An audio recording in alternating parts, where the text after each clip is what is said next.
Hey everybody, this is Charlie, the Pennsylvania grain farmer.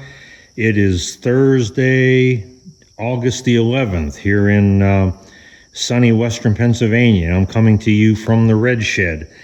The reason for this video is that I'm about to go out and mow some oats stubble, and I wanted to catch a little bit of video of that so that I could share that process with you. There are different schools of thought, I guess, about oats stubble. Some people, I think especially people with newer and bigger combines, will take the oats off almost down at ground level, which means running the whole oats stalk through the combine, and then when they're done, they don't have to mow the oats stubble because they've already cut it. Whereas, people with smaller combines like me, I have an older John Deere 4400, is not a big high capacity combine, and I hate to run all of that stuff through it, especially a year like this year where there was so much foxtail in it. Last year, my oats were completely clean. There was not a weed in it. And this year, there was lots of foxtail, as you may have seen in the video from a week or so ago when I combined my oats. I guess it was a week and a half. So I wasn't going to try to run all that through the combine. So I usually combine in such a way that I'm just taking the heads off, and then I go through and mow the oats stubble down. Now, to do that, rather than cause wear and tear on my hay bine, I use this old New Idea Cutditioner. Now, this Cutditioner is a model 272, and I can show you that number on the other side. This thing, I believe, actually came out of the 1960s. And if I remember correctly, we bought this sometime in the 70s when my dad was still alive. And this was our main hay mower. Before that, we used a New Idea, just simply a New Idea sickle bar mower, and had attached to that a John Deere crimper, and did it that way. But then we got this Cutditioner. Now, for those of you not familiar with a Cutditioner, so when you look underneath, you can see that there are rows of flail knives. This is a Cutditioner, is basically a flail mower, and you have believe 3 or 4 rows of knives like this,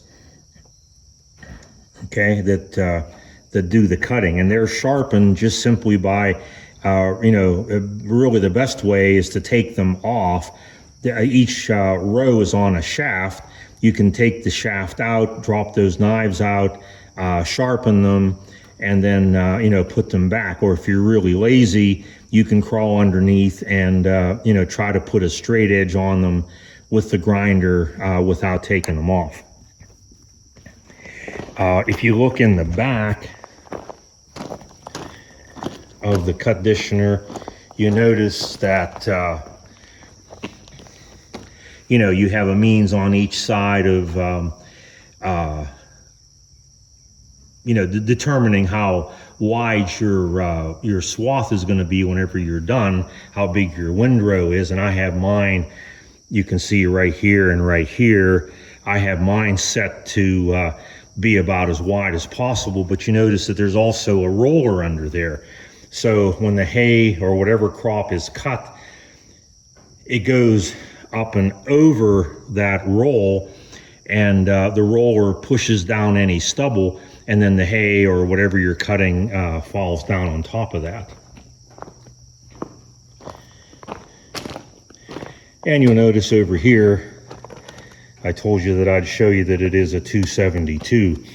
This was the newer model of Cutditioner, and I'm not sure what the older model was. It might have been a 270, but I'm not 100% certain about that. But what I do know is the main difference between this model and the previous model is that this model has a 3-part drive belt with the solid rubber backing. So there are basically 3 belts back there, which you can see if you look down at the bottom. The older version of the Cutditioner had a drive chain, and if I remember correctly, I did see a couple of them in person. I believe there were 2 or 3 different rows of chains there, just like you have 3 different drive belts. So it really isn't a complicated mechanism. And then back here, you have a crank handle, which you can use to set your height of cut. This is a 7-foot Cutditioner, and I'm pulling this with my Oliver 1550. As you may recall, if you've been watching my videos, I just got this tractor back about a week and a half ago, so this is the first time I'm really going to be using it to see, how the newly repaired hydraulics are going to work. But this tractor has always run this Cutditioner very easily. So in a couple of minutes, we're going to go out, and I'll take you once or twice around the field and show you what that process is like. Remember that my oats was kind of weedy this year. Again, it seems to be weather related. Last year I had virtually no weeds, and this year I have lots of foxtail, but not too much I can do about that. So we'll see you out in the field here in a couple of minutes.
Okay, we're back in the red shed. The mowing of the oats stubble is all done, which I'm, very glad about.